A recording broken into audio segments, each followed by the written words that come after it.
Hey, I'm Taurasi from the Phoenix Mercury, and you're listening to the 3-Point Conversion Radio.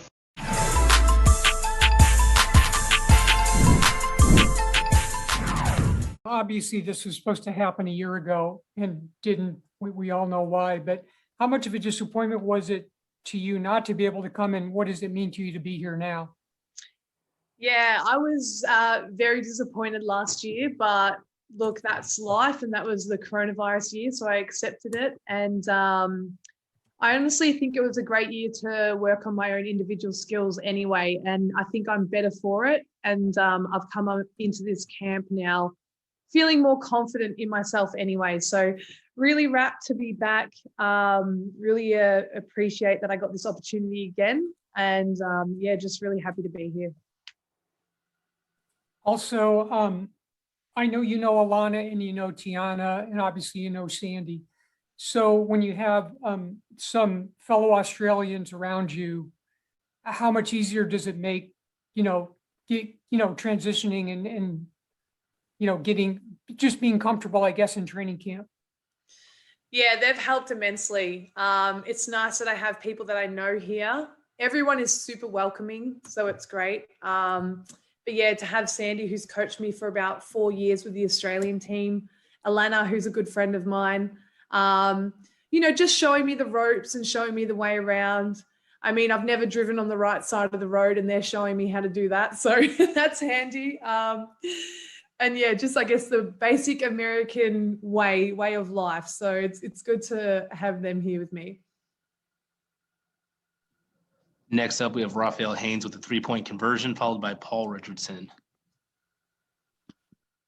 Hey, Sarah. Nice to meet you. First, coming into training camp, how has it been, and how have you adjusted playing with these great players and veterans? I don't think I've adjusted yet. I think I still have a long way to go.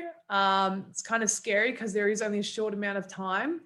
But just getting used to it all, I guess trying to find my role on the team and what Sandy and the other players would want from me. And, it's a really great learning experience. And it's a little bit daunting playing with Diana and Skylar for the first time, getting the ball from them and they're expecting me to score. So that's pretty cool. It's good. I think the nerves are out the way now. And, just kind of adjusting to the whole, I guess, the way the WNBA plays. It's super physical. It's physical in Australia, but, they call fouls here, there, and everywhere. So here it's just getting used to playing through all of that and I guess just finding my groove. And for everyone that's not familiar with your game, I know you said you worked on your game this past summer. What have you worked on, and what can the Phoenix fans, the Mercury fans expect from you as far as on the team? So my biggest thing I've worked on is probably my 3-point shot. I play in the Women's National Basketball League back in Australia, and I managed to be, I think, the best 3-point shooter in the league for that season. So that's something that I'm going to really, try and bring to the team. Just, sit out on the 3-point line. Everyone loves to do that. It doesn't require much effort. So I might try and do that. But other than that, I love rebounding. I love trying to get in for the offensive boards, and I love running the lanes. So I'll try and slot that in somehow during the season, during training camp, see how we go. And yeah, just trying to learn every day and see how I can better my game. Thank you. All right, next up, we have Paul Richardson with the Sports Cave. He'll be followed by Alex Simon. How you doing, Sarah? Welcome. So a couple things. You said you like rebounding. You're going to be playing next to Breezy, who's a rebounding machine. So wondering if you guys are going to have some side dinner bets on who's going to average the most rebounds. And then two, you said you talked about playing alongside Diana and Skylar. When does, and I've often wondered this, when does the in awe of greatness become recognizing they're your teammates and now you're competing against them every day in practice? And now, like you said, there are expectations that when that ball gets kicked out to you, that you know what to do with it. When does one kind of start and the other starts? Yeah. With the whole Breezy comment, so she played in Australia, I think it was last season or 2 seasons ago. So we definitely had some, rebounding competitions and battles when we played against them. So I know how she plays. And I think having little competitions with your teammates always make you, play a little bit better and a little bit harder as well. So if there's money or dinner on the line, I'm going to for sure try and win that. And then with when does it change? I mean, look, it has to change quickly. You can't come into training camp and be starstruck or, I guess be nervous to play with these girls. I think after the first day, I realized Diana will pass it to you even when you don't think that you're open. So I think getting used to that, always being ready to shoot the ball. And yeah, like I said, mentally, this is the best league in the world. We're elite athletes. I can't let that, be in my brain. I just need to move on and, just treat them like they're, my teammates. They're not superiors, even though they definitely are. But I've just got to make sure, stay focused. They're my teammates. They expect stuff from me, and I have to be able to provide that. So, yeah, I think you just got to get over it quickly, move on. Remember, when you're driving, you can turn right on red here. It's perfectly fine. So My to your God, right. what is that? That trips me out every time. You do not do that in Australia. I was like, how are we turning right on a red light right now? Like I said, welcome. Thank you. Thank you.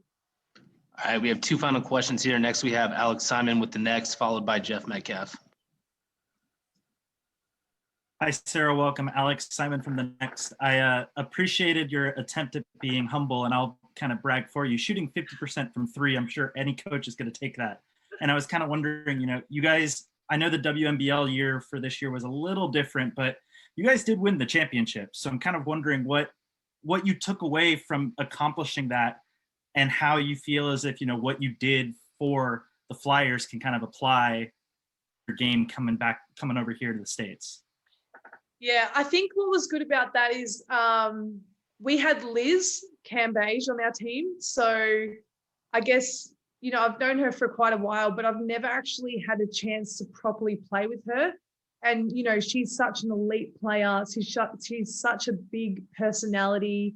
And, she's one of the best centers in the world, if not the best, after Brittany Griner, of course. I don't know, do I have to stick up for my Australians or my teammates? I'm not sure, but I think having the chance to play with her and work out how she plays would help me for the WNBA season, because, playing with such a high caliber player, it's like playing with Brittany Griner. And I think learning how to work off her and play with her, and then, winning the championship, of course, that's going to give you confidence. The season that I had, I found that belief in myself. And I think as a player, I've always struggled to find that belief in myself. So I think that's starting to come right now. And it was good. It was good to win. But in saying that, our season finished before Christmas. So I haven't actually played a game since then.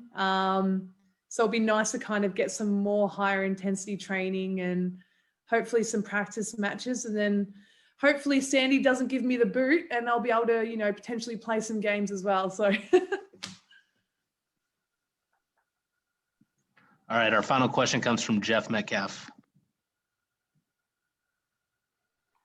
Like you alluded to there, it's going to be a hard team to make, but do you think that being here also helps you from the Opals perspective, just being around Sandy some more before that selection is made?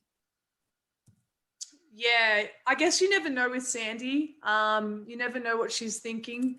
So it's just, I can't put that pressure on myself either. And I can't say that being here is going to help me because, again, you never know. I guess just being here is tougher training.